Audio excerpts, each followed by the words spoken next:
Okay, Hajia, you're welcome to the studio. Call me Najatu, please. Najatu? Najatu is my name. Najatu, all right. You're welcome to the studio. Okay, so let's hear from you. You listen the beat to what our paper reviewers talked about you, about being consistent, and I want to say congratulations, Nigerians who don't even know you are speaking up for you. But first, let's hear from you. Why did you resign from the APC? I want to take you first to how I even went into the campaign team. Oh, okay. That's good. I was on board a flight, and there was a delay. I opened my phone, and there came a call. Somebody that I never knew. He said his name is Falake, and that he's working for Tinubu. That he wants me to be a director in the civil society organization. And I told him point blank that I don't want to be part of it. Then he started to plead with me to please accept it. I said, no, I don't want to accept it because I've never sat with Tinubu to tell me what he has for us in the country general, and particularly the North. He said, please, madam. He started to beg me. I said, don't embarrass me because I don't want to be arrogant. When people start to say, in the name of God, do this, then you feel bad to say no. So I gave him a condition. He said the names will be out the next day, and he wants my name to be out as the director. I said, no, I can't accept that. Then after all the plea, I said, okay, let me meet you halfway. If I sit with Aswaju and I'm not comfortable with what he says he has for the North, then I have a right to opt out. And Falake said, yes, it's okay.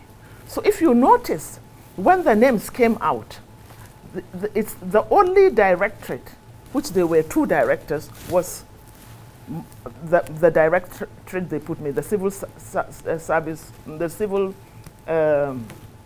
the civil society organizations. There were two. I was made a co-director. That night, I got around 11 p.m., I started to get phone calls. Normally, I don't pick my calls at night. But then I saw a message saying that Asiwaju wants to talk to you around 11 p.m. So I gave them a reply. I'm waiting. Immediately they saw my text, they called me back. And Asiwaju called me. He says, Hajia, I said, sir. He said, I respect your stance on not accepting the appointment. I said, yes, sir. Because I can't be a zombie. I just can't follow you because you said I should follow you. Let me know what you have for us up north. Because if I made a mistake on Buhari, with you, the truth is written on the horizon. So I have to know what you have for us. He said he's in London, that if I can, I should go over. He offered to buy me a ticket. I said, no, sir, I can afford a ticket. And then he said, can I get a hotel for you? I said, yes, that I will appreciate. I took the next Lufthansa to London. I saw him that same night, and we sat. And I said, sir, the reason why I'm not accepting your appointment is because I don't know what you have for us up north. Because in the north, every single person is either waiting to be killed or kidnapped. We can't go on like this. What is your blueprint for us? He told me that he doesn't have anything for us. I said, you mean, sir, you don't have a blueprint? He said, I can't have a blueprint because if I have a blueprint, I'll be stepping on too many toes and they might even kill me. This was what he said. I said, but sir, how can you rule without a blueprint? He said, I will only make a blueprint after winning the elections. I said, there will be a lot of distractions after winning the elections. You have to keep your eyes on the ball. He said, well, you know what? If you have anything you want me to put in my manifesto, then please bring it. I told him that I have an elders. We have a network for national salvation. I have our elder. I'll go meet him in Paris the next day. The next day, I left for Paris. I didn't get to see him, but we came back to London. We sat, and we already had a template. So he gave me something, we took something about the Almajiri, because the Almajiri is really a menace to us up north. They have been used as cannon fodder. And when you have able-bodied men that are doing nothing, in their millions, you will always get a problem. I told him about that. I wrote about that. I wrote about agriculture. I wrote about security and so many other things. Till date, I have not been allowed to see Asuwaju, to even give it to him. Then I called one of his hangers-on, Ibrahim Masari. Ibrahim Masari, I called him. I said, look, I have this template. What happens? I need to see Asuwaju to give this to him. He said, well, sorry, I'm sorry, Hajia, you are late because the manifesto has already been completed. Nasir El-Rufai has given us what the North needs, and according to him, all the North needs is state police. I know Nasir is a very brilliant and patriotic person. There is no way that anyone can tell me that Nasir will do such a thing, Nasir El-Rufai. But in any case, I just said, I was still being patient. Then we started at the campaign council. We've never been invited for any meeting. We've never been invited for any rally. And I have transcended, going to show my face. I can't. We have an appointment with destiny. We have an appointment with prosperity. I can't be condescending. I tried to be patient. In fact, I wrote my letter of resignation over a month ago. But for somebody that I had I still have so much respect for, that I went to tell him that, look, I'm resigning from the APC. He said, why? Because I said, one, after having sat with Asuwaju told me that he doesn't have an agenda or a blueprint for any of our problems. He told me this. And then secondly, I have also tried for 3 months to get our northern elders, opinion molders that are in the APC, to come together and go en bloc to Asuwaju to put our requests. I saw the Lagos Chamber of Commerce giving him their requests. But these our northern elders in the APC, for 3 months I was shuttling from one person to the other for us to even sit and come up with an agenda for the North. They refused to sit. So it's like in the APC, it's each to himself. It's each. What do I get? I have never in my life done anything for money. I'm a businesswoman. I don't do politics for the sake of politics or to get anything. I was born into a political family. My father was Nepu. My husband was killed, assassinated. I have seen so much because of his views. I have been poisoned. I was 7 months in Germany. I had to have a reconstruction of my colon. I went to prison twice because of what I believe. I can't waste my time here. And I then tried to sit with other presidential candidates. Mm. There are 4 main presidential candidates. With Mr. Obi, we kept missing each other. I had spoken to him through my mentor, in Lagos. She might not want me to mention her name. But we kept missing each other for one reason or the other. So I never got to sit with him. And time was in the essence. As for Kwankwaso is not only my neighbor, he's not only my brother. I don't do that for that, no. But he did a tremendous job for us in Kano, especially in terms of human development. Because you need to bring this sea of youth, this energy, out of the streets if you want to survive. But we don't have the luxury of time. He has a new party, and he cannot really go beyond a few states. He can't, because of the time and because of the structural, for some structural reasons I know. So I said to myself, if I have to choose between Tinubu and Atiku, and mark you, I have always fought people over Obi for one reason. You should not crucify a person because of his tribe. You don't choose your tribe. You don't even choose your parents. So don't crucify him because of his tribe. He is only what God has given him, just like I'm only what God has given me. However, I looked at the options in the APC. They go to rallies, and Asiwaju cannot even decipher. He cannot. When I was speaking, I sat with him for 2 hours. Most of the time he was sleeping. You ask him questions on this, and he's talking completely different from the topic that you are discussing. So how on earth, what is wrong with Nigerians? What is it that you'll benefit personally for you to sacrifice over 200 million people? And so I decided that, okay, the choice now for me is between Asiwaju and Atiku. Because both of them have the structures in their parties. And then I looked and I looked and I looked. I looked for Atiku. I said, look, what is your blueprint? I did that. I didn't just do it off head. I sat down with him.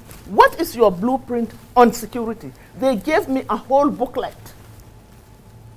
What is your blueprint on agriculture? They gave me everything. It took me days to go through it. So I said to myself, somebody that I sat with and discussed this with, he says, look, Najatu, you are trying to choose between the devil and the dipsy. You chose. I said, yes, absolutely. But I'd rather go with the dipsy. If Allah helps me, I'll be like Jonah. As Jonah was 3 days and 3 nights in the belly of the fish, God Almighty delivered him, he will deliver me. But there is no winning with the devil. In this case, Asiwaju is the devil. There is no winning. Because you cannot relate to a person that has lost it upstairs. If he is physically unfit and he is mentally okay, we can manage. At least you know you can hold him accountable. But in this case, you know that those hangers-on are only pushing him, knowing that he cannot do it, and they will be the beneficiaries. They will be, you know, he's just there like an idol. And you just, they will be, his wife will be doing the ruling. She will rule over the country. And the other hangers-on, they even hate Asiwaju, as far as I'm concerned. Because you cannot push somebody that is ill mentally into a position of leadership. What sort of people are we? This thing will come back and consume every single one of us. But you also mentioned that party platforms have no ideological differences and are robes that, you know, politicians wear to serve their personal needs and interests. Yes, ma'am. And you would rather, you know, support an individual. But an individual is not far from being under his party, and that structure governs it. The individual needs a party to contest the election. But I should not be tied down to the rope. I said it. Asiwaju was first AD, then he was AC, then he was ACN, now he's APC. Same with Kwankwaso. He was PDP, he came into APC, and then went back to the PDP, and then to NNPP now. The same is true with Peter Obi. The same is true with Atiku. So why should Nigerians be tied down to an illusion? Illusion is the party. It doesn't make sense. It's just a bloody logo. It's just I can decide to change my dress. That doesn't make me different. That doesn't make me a different person. So what I'm saying is this: Nigerians should stop tying themselves to parties. These politicians must be taught a lesson that if you want us to vote for you, bring a good candidate. I think Nigerians must begin to change their way of thinking. And the reason why, even I had to liberate myself. I had to liberate myself from the shackles of the rope. I had to liberate myself. That was why I took the position that I took. And then when they're saying that it's so cheap and silly, talking about, oh, I was kicked out for incompetence. At what point? And the party does not belong to Asuaji. The party is headed by Abdullahi Adamu. He is the one to expel me out of the party for anti-party. That is why I left, because I gave them the constitutional requirement of the APC. I cannot remain in the APC at this point in time and attack any of our candidates. But I said that I will support Binani, the only woman standing in APC, in fact in the whole country, as governorship candidate in Adamawa. I was with her a few weeks ago. I'll continue to go to Adamawa to support her. I have a governorship candidate in NNPP in Kanu, Abba Yusuf. I'll support him. We have different, we have three senators contested. I'm supporting 2 from the NNPP and 1 from the PDP. So it's not about political parties now. You're supporting. I have to free myself. Okay, so before you were taken into or chosen as one of the campaign council members of the APC, were you a card-carry member of the APC? Yeah, I was. Okay, that means that throughout the Buhari administration, yes, you have always absolutely. been an APC member. Okay, so is it just the problem of Tinubu now, or is it the problem of the party, about what Nigeria is going on? Because you talked about why you are leaving, because from developments you have seen around, Nigerians are suffering. Yeah, it's not just about Tinubu, but it's also about the party. Quite honestly, I have to be very honest with you. Abdullahi Adamu did a great job. You know why he did a great job? Because considering the positions he held, he was a governor, he was a minister, so the governors could not push him around.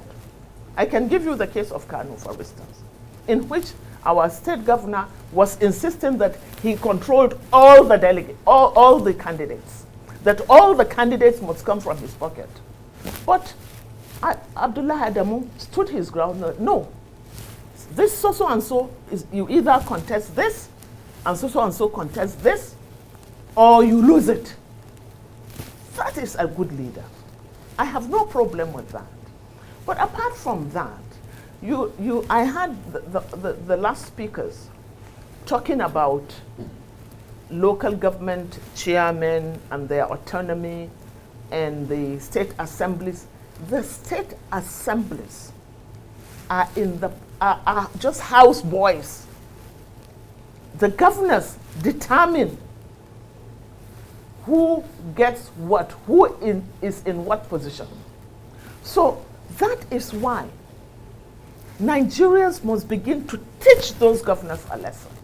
That if you know he's a bad governor, stand your ground, move him out, at least teach him a lesson. Don't give him a second term. If they do that, can you imagine a whole country? And that also has to do with a very, very extremely weak president. Buhari cannot swat a fly. He cannot swat a fly. It's not as he pretends he doesn't know. He knows. When do you go pleading with governors? Obasanjo removed them. State assemblies impeached them. But you see, Buhari is such a weakling. Or rather, he pretends to be a weakling. Because when it serves his personal purpose, then you see him taking a position. But quite honestly, he has woefully failed this country. He has woefully failed us up north. So when Tinubu begins to say that he will continue where Buhari stops, it's crazy for anyone to even think of voting anyone at the or voting the APC. Why should we? But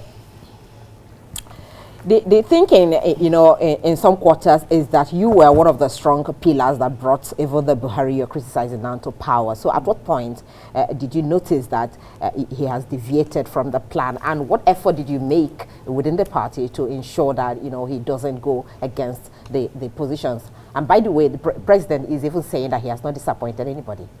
He has done marvelously well. Well, if he hasn't disappointed anyone, then I think he's living in denial. He's living in denial because even his state now is ungovernable. Because there are local governments that are completely under the bandits. In his own state of Katsina, as we are talking today, as we are talking now, I can bet you my life that people are being killed. Villages have been wiped out. In the whole of the northwest, except for Kano and maybe parts of Jigawa, it's overrun by bandits. So how can he even talk of that? Look at the southeast. Look at the carnage in the southeast. Hasn't he failed them? Is it not his responsibility to give them that security? He has failed. Look at the economy. Look at this thing about the Naira. Over 200 million people will go out of food in the next few days. I can bet you that. Because the new note is not available. So he has taken off hundreds of years back because you have to start trading by barter. That is the only way you can survive. So he has failed. He has not failed himself because all the people around him have enriched themselves. Stupendous amount of money. People selling recharge cards are now swimming in billions. It's crazy. And he says he hasn't failed. Has he succeeded in tackling corruption? One of the reasons why we stood for Buhari, I put my life on the line for Buhari. I have 7 surgeries here. 7 surgeries because I was poisoned. I spent 7 months in Germany to have a reconstruction of my colon because of this Buhari. So was it because you were poisoned? Yes. How did it happen? Well, it happened because, to be very honest, I wouldn't want to mention names, but I was invited to the office of the DSS then, and that was where I was poisoned. Interesting. Yes, that was what happened.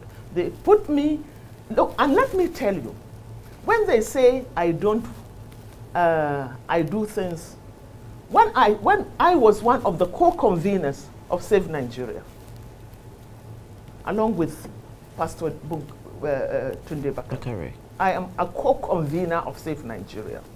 Adua is my brethren, a Fulani, House of Fulani, and a Muslim.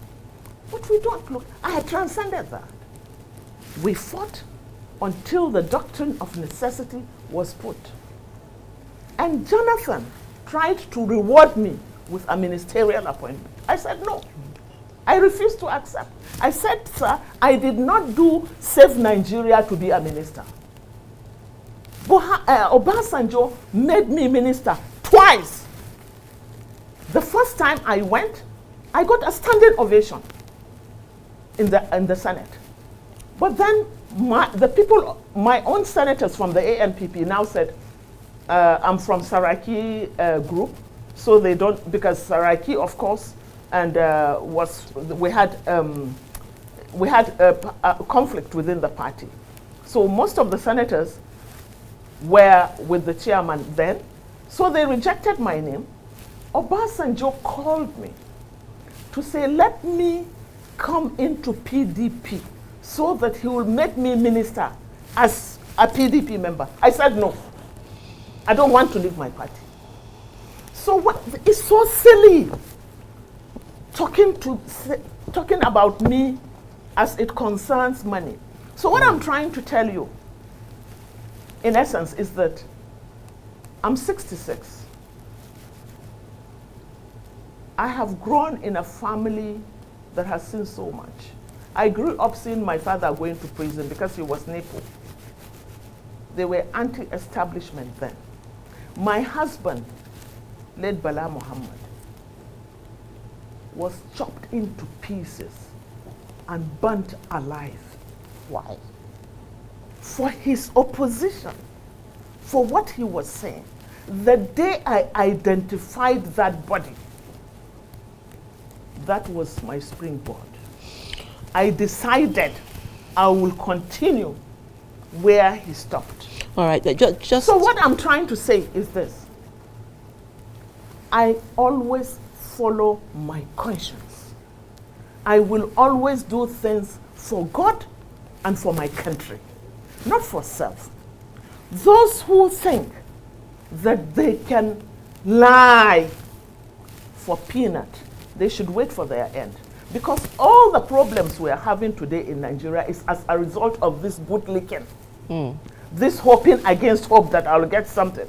Okay, go and be governor, go and be minister, steal all the money you can steal, and you will be killed by a mosquito or a virus. You become, I have seen so many of them. So it doesn't shock me. All right, let me come in here because I've listened to you quite keenly, and you've said a lot of things that have uncovered certain layers of conversation. And I bring this question again to you, but in a different direction. A lot of people say you brought Buhari into politics, not even into the party. Do you regret that trajectory right now? Do you think that if you hadn't, perhaps he wouldn't have been president of Nigeria? If I have the knowledge of what he really is, let me tell you the problem that I had and millions had. We didn't investigate Buhari. We didn't know who Buhari is when we put our lives on the line for him. So I regret it. Yes, I did. I do. All right, sorry, Nkolila. And I did not bring him into politics, by the way. He met us. When he came in to our office, then I was woman leader, part of the executive of the APP then. When he came in to introduce himself as having come into the APP, I'm the first person whose assistance he solicited. And let me tell you, nobody even wanted him. And I didn't understand why they didn't want him. Because to be very honest, APP then was just a branch of the PDP. They were taking instructions from Obasanjo, which I was taking exception. So when Buhari came in, he said he'd wanted me to assist him and I should meet him in Kaduna. I followed him. I remember very well, it was a Monday and I met him on a Wednesday. When I went to see him on that Wednesday, I said, sir, is it true that you are in APP to contest presidential elections? He said, yes. And I need your support. I told him that I won't support him. He said, why? I said, because you are a fascist. When I was president of Ahmed Bello University Students Union, I wrote an article on Buhari and fascism. And he said, Naja, you mean fascist like Hitler? I said, yes. Because this is the conception that we got. So he gave me a brochure of what happened between him and the IBBs, why they apparently he was lying, but I believed him then. So from that day, I didn't come back to Abuja nor Kano. I went straight to Kebbi. I spent 1 month trying to put a structure for Buhari. And I did. They are still sitting on my structure. But you know, and we were with him. We stood by him. We gingered. We mobilized. But you know, to our greatest shock, as soon as he was sworn in, Buhari cut off 99% of us. That was the beginning of the beginning. We could not even see him. It took me and a lot of noise for me to get a pass to go into the villa. I have a pass, yes. But there's no need to see him because he doesn't keep any promise. I have shown him documents of corruption of over 137 billion that was stolen from those around him. Till date, he didn't blink an eye. So it's not as if Buhari doesn't know about this corruption. He knows. He just doesn't care. Okay, let me come in here. I mean, you also said that the challenges that Nigeria faces requires you to continue to champion the struggle for a better country with a clean conscience. Yes. And you also said that, supporting the PDP candidate, His Excellency Atiku Abubakar, is a support for the lesser evil. Yeah. Now, if you look at that as against the backdrop of the yearnings of Nigerians who are saying they're tired of the old school, they're tired of the old class of politicians that want something fresh, that want a new message, do you think that he qualifies to be in that category? I was trying to tell you earlier that I tried, or at least I know 3 of the candidates, the forerunners. I've never sat with Mr. Obi. Obi is a movement. It's a movement that will be very difficult for structural reasons for it to win an election in 2023. What are the structural reasons? Alhamdulillah. The structural problem, one, is that if, for instance, you have I'm not sure he even has a gubernatorial candidate in Kano, where I come from. I don't think he has senators or members of the reps. So these are the structure, because these are the people that will be doing the mobilization for you. These are the people that will be defending your votes. You need to put that on ground. That is why I mentioned Kwankwaso. It's the same problem. It is a movement that cannot win now. So, and we don't have the luxury of time. But people would also argue that countries are fast moving away from structure, looking at citizens and mass participation. You cannot operate without a structure. You can't. Even here, you have a structure. You can't operate without it. A structure is something concrete. It's not something in the air. You can have millions of votes, but who is there to defend it? Who is there to defend it? Who is your coordinator here? Who is staying on this box? You have to have it. That is what I want our youth to appreciate. But with the electronic system that is introduced during election, who is there to even send the electronic vote for you, result for you? That is the structure I'm talking about. All right, so let's look at just a step back a bit. Okay, before we go to that, we have had endorsements of P2B, for instance, from even people you have also talked about how they performed, like the OBJ and some elders even from the Southwest. So, and what they are saying about it is that it's justice, at least for a president from that part of the country who have not got the opportunity to get there in the first place. So you're talking about conscience, and why you think you're leaving the APC just for your conscience sake, to be sure you're doing the right thing. You don't think it's time to toe that line? I told you the question of time. OB is a movement. They have no structure on the ground. And let me talk about OBJ with due respect. When Obasanjo contested elections in 2019, he couldn't even deliver water. Water, he couldn't deliver. He got most of his votes from the north. So, and the same Obasanjo tried to mess up. How did Obi even get to be governor? Who stifled his efforts? It was still the same Obasanjo. So there's so much hypocrisy. You understand? We have to look at things concretely. I'm not a sentimental person. I am beyond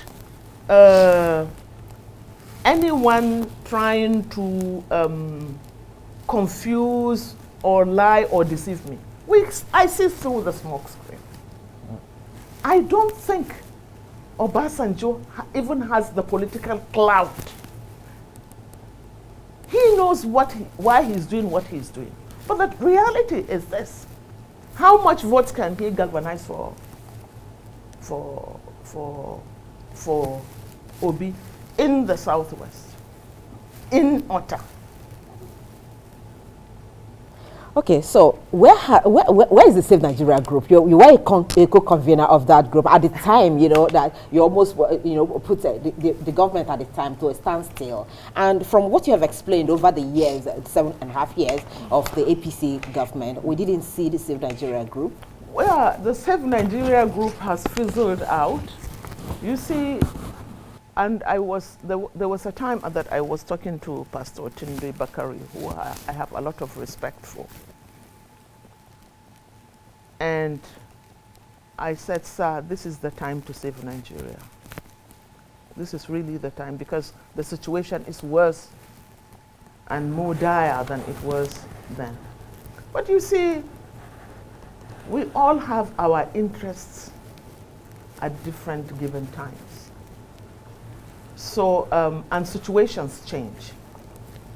And probably interests change also. And what bothers me, except for the NSAS that gave up a front, quite honestly, I cannot say that there is any group right now, apart of maybe the obedience, that are making a concerted effort. So why is that? Is it the fear of the government of the day, or is it just complacency? Yeah, or what exactly generally, you see, let me tell you, generally, our youth are ignorant. How so? They are not educated. So when we equate lack of education to blindness. When you are blind and you are being led by rogues, they take you to the slaughterhouse without your knowledge. That is why most governors, the first thing they do is to withdraw education. When you withdraw education, when the mass majority of your youth are not educated, then you take them to the slaughterhouse. That is one.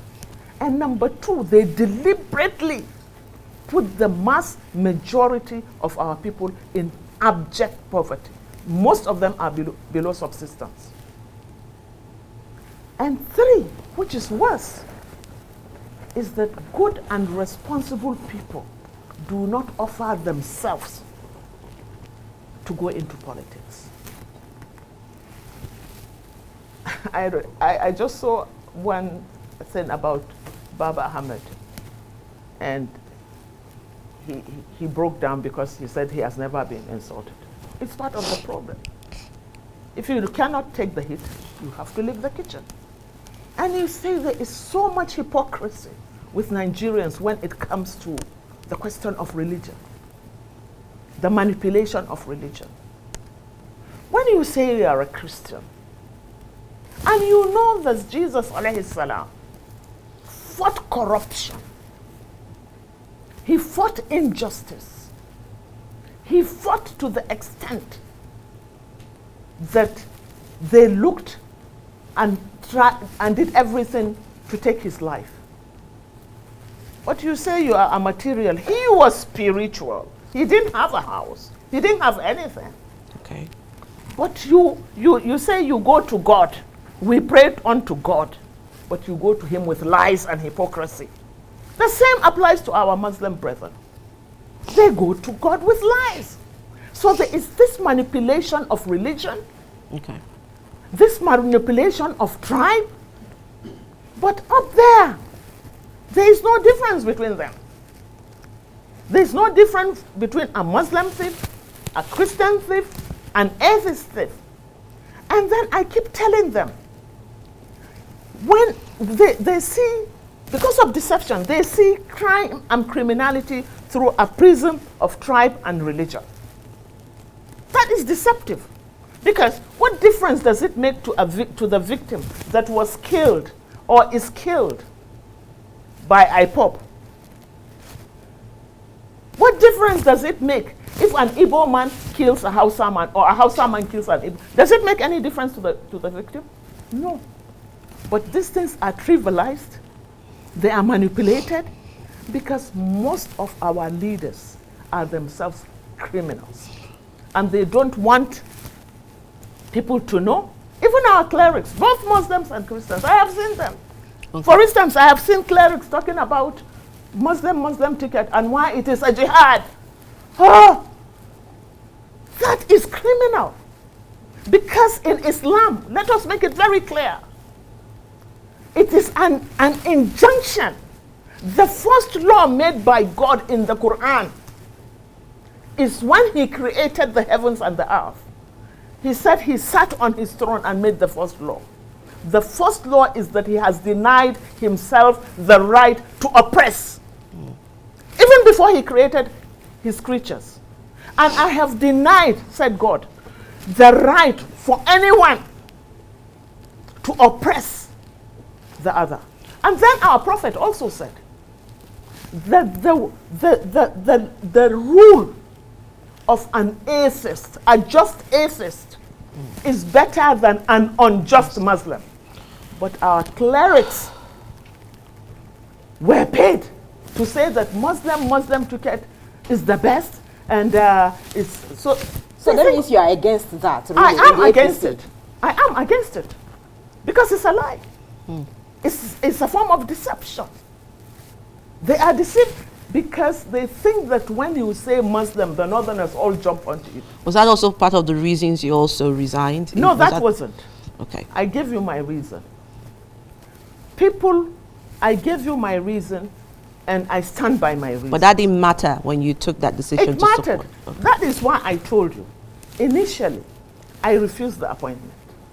I refused the appointment. They had to beg me to accept the appointment. Falake is alive. He begged me.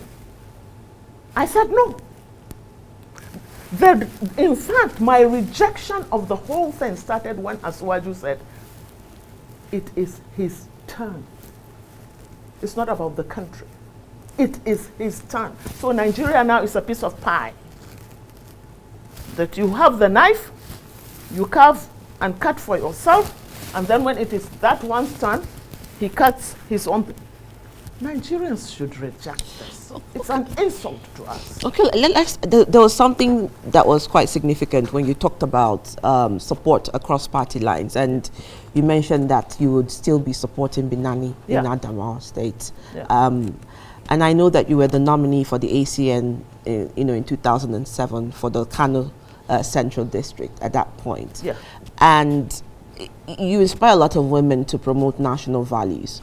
Yeah. In terms of your conversations with the candidates, what have been the conversation on women's participation? Because you mentioned something critical, that in the whole country, it is only Binani that is running for the gubernatorial race. And it is quite abysmal for some people because women make half the population of this country and have the voting power. Absolutely. Even much more than them. They are the mobilizers. But when it comes to the real-time politicking, you see very little numbers emerge. And I'm wondering, are you having that conversation with your candidate that you want to support? Which of my candidates? Atiku Abubakar. You know, it's too late for me to discuss candidates with him because they have all their candidates. And I keep saying, I am not PDP. I'm still not PDP. I am partyless. I don't belong to beyond the candidacy, women's participation, the role that women will play, because that's also keen. Because when you're going to go to the elections, you find that even the voting power now have more women who have registered to go into, the polling and the election process. So how does he really look at that currency? Let me tell you. Let me answer from my own perspective. When you look at a woman, the continued existence of the human species is in the hands of the woman. We reproduce. If we go on strike for 70 years, human beings will cease to exist. That is how important we are. It's a great responsibility that is God-given. And it's for that reason that we have to nurture that a lot of women do not indulge in politics. All right, Aja, our time is actually up, Okay. but for the sake of Nigerians who are watching you, do you have a sack letter from the APC? No. Because that's what the party is saying you were They are sacked. lying. It's so cheap. So you don't have any letter? No. Okay. So you resigned. So that's how I we, resigned. So that's how we leave this discussion. We must thank you very much for your boldness and your time with us on Kakake, the African Voice, the former Director of Civil Society of the All Progressives Congress, APC Presidential Campaign Council, and of course the first woman president of the Students' Union of Ahmadu Bello University, ABU Zaria, Hajia Najatu